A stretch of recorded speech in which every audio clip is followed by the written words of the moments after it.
Bismillah, bikuatillah, wa binasrillah. Assalamualaikum warahmatullahi wabarakatuh. Semangat pagi teman-teman. Perkenalkan, saya Saifuddin Ansori, biasa dipanggil Ifud Ansori. Saat ini saya berada di Desa Ngelo Asri, Kelurahan atau Desa Kaliboto, Kecamatan Mojogedang, Kabupaten Karanganyar. Lokasi ini berada sekitar 20 km dari jantung kota Solo ke arah timur, ya, ke arah Tawangmangu. Saya berada di Waiki Farmhouse. Begitu si pemilik menamakan lokasi ini, ya. Waiki mungkin dari kata itu, ya. Farmhouse. Jadi kenapa farmhouse ini adalah satu rumah pertanian yang digagas bagaimana memakai konsep apa yang selama ini disebut sebagai integrated farming atau pertanian terpadu. Nah, pertanian terpadu ini seperti apa?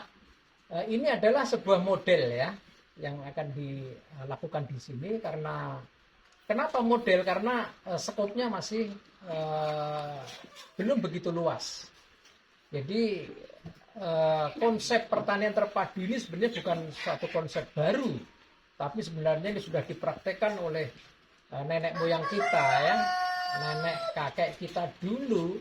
Yang namanya pertanian itu ya integrated, ya, tidak seperti akhir-akhir ini seakan-akan malah dipecah-pecah, pertanian sendiri, peternakan sendiri, perikanan sendiri.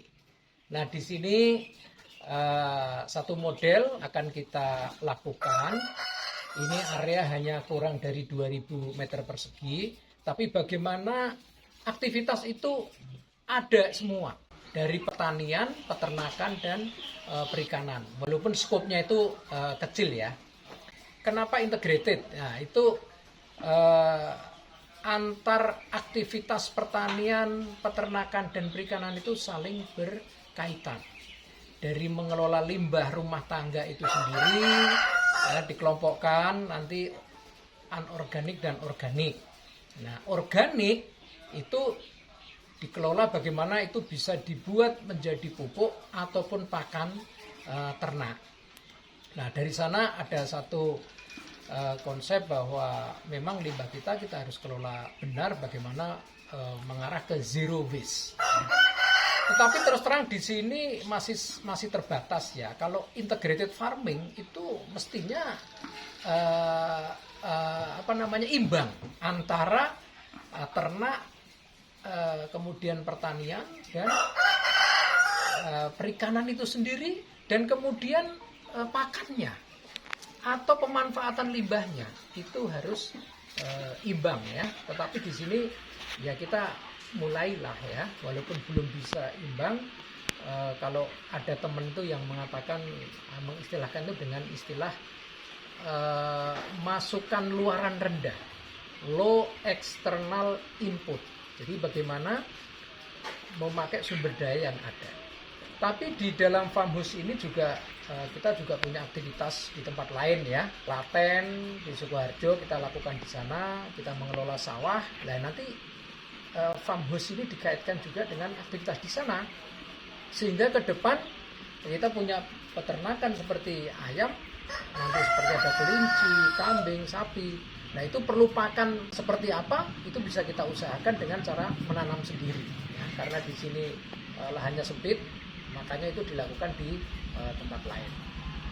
Nah, kita mulai dari mana?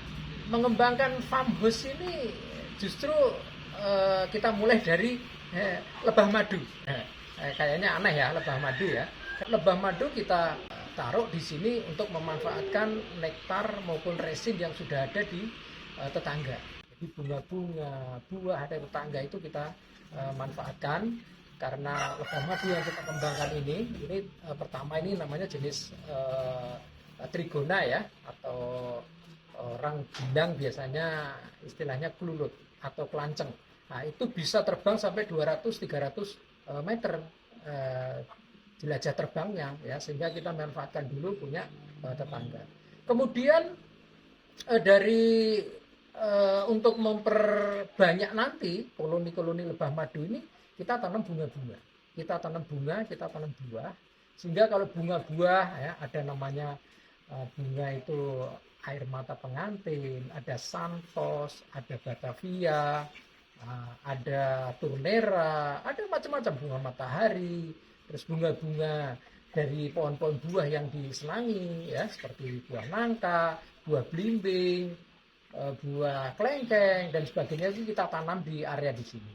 Nah, untuk menumbuhkan bunga dan buah kita perlu pupuk. Nah, di situ integrated kita mulai. Pupuk kita hasilkan dari kandang. Nah, kandang juga tidak sendiri hanya satu jenis misalnya dari ayam, tapi juga dari kelinci, dari kambing, dari sapi, sehingga ini kita mix untuk mendapatkan jenis hara yang balance, yang komplit, baik hara makro maupun mikro. Nah, itu untuk menumbuhkan bunga dan buah yang ada di sini. Di samping itu di sini juga dikembangkan jamur tiram untuk awal ini. Dari jamur tiram ini kita juga punya limbah dari backlognya itu. Nah, itu bisa memperkaya baik kualitas maupun kuantitas bahan organik atau pupuk itu sendiri. Nanti dimix dengan kohe dari peternakan yang ada. Nah, dari situ kita sudah bisa memenuhi pupuk untuk menumbuhkan bunga dan buah. Nah, kemudian di antara lahan-lahan yang kosong kita juga berdayakan untuk kolam ikan, ya, baik nanti dengan terpal maupun yang permanen. Nah, dari kolam ikan ini juga bisa memanfaatkan, ya, misalnya nanti dari kohe ayam, kohe ternak yang lain juga bisa dibudayakan maggot, ya. Maggot bisa untuk pakan ikan, maggot juga bisa kembali ke ternak untuk pakan ayam. Nah, kemudian dari residu limbah yang ada di ikan ini juga bisa diambil ya airnya untuk kemudian dikelola, dikaitkan dengan kolam lain. Nah, di situ kita bisa tumbuhkan azolla atau lemna. Ya. Azolla ini bisa memproduksi protein lebih dari 30%. Ya. Sementara kalau untuk ayam petelur kita kan butuh persentase protein lebih dari 20%. Kalau kita beli material itu di toko ternak harus lebih dari 30%. Nah, kita harapkan dengan adanya azolla, lemna yang bisa kita produksi sendiri, kita bisa mandiri memproduksi pakan ternak dari sisi protein. Kemudian karbohidratnya yang lain-lain ya kita nanti rencanakan sawah yang kita kelola bisa kita tanami jagung, bisa kita tanami padi, bisa kita tanami bahan-bahan lain yang bisa dimanfaatkan untuk pakan ternak, baik ayam, kelinci, kambing maupun sapi dan lain-lain. Jadi dari farmhouse ini ada beberapa produk yang akan kita hasilkan. Yang pertama adalah edukasi itu sendiri ya, dalam bentuk training ya. Ke depan kita akan pakai lokasi ini sebagai tempat belajar bersama ya, anak-anak TK, SD, SMP, SMK atau teman-teman mahasiswa atau masyarakat umum. Ayo, tempat ini bisa kita jadikan untuk pembelajaran bersama bagaimana melakukan pertanian secara terpadu antara pertanian itu sendiri, perikanan maupun peternakan ya. Kemudian kelola limbah. Jadi selain integrated farming tentu ini kaitannya dengan eco-friendly ya, eco-farming. Pengelolaan limbah rumah tangga, pengelolaan limbah dari aktivitas pertanian, peternakan dan perikanan itu sendiri ya, sehingga zero waste ya. Kemudian di sini pula ada produk yang nanti kita kenal sebagai belanja petik sendiri atau belanja panen sendiri ya. Contoh ya tadi ada buah-buah bisa belanja di sini dengan panen sendiri. Dari peternakan ada produk-produk yang akan dihasilkan adalah telur. Ya, kebetulan untuk awal ini adalah ayam kampung ya. Jadi ada telur kampung, ada DOC, kemudian ada dari daging, ada pulet atau calon induk ya, kemudian juga ada perikanan, ada jamur, kemudian juga ada kambing, ada sapi. Ya, ini satu produk yang konsumen atau pelanggan bisa datang kemari melakukan petik dan panen sendiri. Termasuk lebah, ya, termasuk madu. Madu bisa dengan yakin bahwa oh ini asli, ya, itu panen sendiri. Ya. Kemudian tadi pertama ya produk training, kemudian yang kedua adalah produk dari hasil pertanian, peternakan dan perikanan itu sendiri. Kemudian ada produk pupuk, ya, pupuk organik di sini dikembangkan, ya. Tentu juga ada yang selama ini di pasar ada namanya pupuk organik cair yang sebenarnya di dalamnya itu bisa ada enzim, ada hormon, ada pengembangan mikrobia ya untuk membantu meremediasi tanah ya sehingga tanah yang sudah lama tidak yang terdegradasi ya karena selama ini dihantam dengan pupuk kimia. Nah, nanti dengan pupuk organik plus pupuk organik cair dengan mikrobia ya bisa dikenal mikroorganisme lokal itu kita perbanyak ya sesuai dengan jenis tanah maupun komoditas tanaman yang ditanam. Nah, itu nanti bisa untuk memperbaiki kualitas tanah.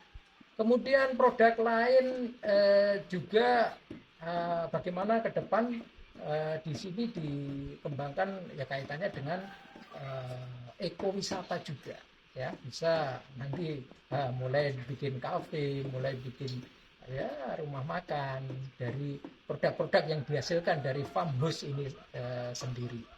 Tentu sekali lagi ini tidak bisa berdiri sendiri ya karena ini luasnya kurang dari 2000 meter persegi tapi kami punya usaha, punya tempat lain juga yang dikelola ya seperti sawah itu di Klaten ya yang saat ini juga luar biasa apa itu istilah mangkrak ya sawah-sawah yang sudah tidak dikelola atau ditinggalkan oleh pemiliknya itu ya coba kita dekati ya kemudian bisa kita sewa atau kerjasama dengan mereka untuk bagaimana diusahakan menjadi produktif ya baik itu komoditas padi, hortikultura ataupun apapun yang bisa kita lakukan. Ya tentu ini dikaitkan dengan kalau di usaha pertanian itu ada istilahnya itu stokastik ya. Jadi usaha pertanian itu ya berkaitan dengan peluang gitu. Peluang pasar, peluang potensi kaitannya dengan misalnya resiko hanya penyakit, kaitannya dengan iklim, kaitannya dengan budaya. Nah, di situ menariknya usaha pertanian, peternakan, perikanan itu harus selalu dikaitkan dengan hal-hal yang bersifat sosial budaya juga. Ya, tentu termasuk gaya hidup kan gitu. Kalau di lokasi tertentu sudah ada gaya hidupnya sudah mungkin mengarah ke pertanian organik, produk-produk organik, ya itu jangan kita kembangkan misalnya gitu. Atau misalnya gaya hidup yang low karbo misalnya, ya kita bisa kembangkan ke arah lemak protein gitu. Itu, saya kira ini ya sedikit perkenalan dari farmhouse apa yang kita lakukan di sini, kemudian ke depan tuh seperti apa ya karena ini istilahnya baru mulai. Ya ini para pemirsa, para penonton bisa kasih masukan. Kami sangat terima kasih ya, sangat terbantu kalau ada masukan-masukan apa seharusnya yang bisa kita lakukan dengan dari nol ya, terus terang dari nol ya. Saya sendiri punya background ya selama ini saya studi di Fakultas Pertanian, tetapi selama 27 tahun dari lulus sampai hari ini saya masih lebih ke arah forester ya. Saya bergerak gabung di satu perusahaan yang bergerak di bidang hutan tanaman industri.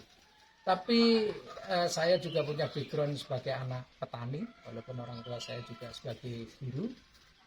Saya kenal teknis pertanian ya, yang tentu dulu itu tradisional ya. Dulu masih banyak padi gogo, di sawah banyak kita temukan belut, ya, lele. Kita mau mancing aja cari cacing itu masih sangat gampang, sangat mudah. Tapi untuk saat ini coba, ya ini agak susah kita dapati. Ya, itu kita pengen kembalikan seperti itu.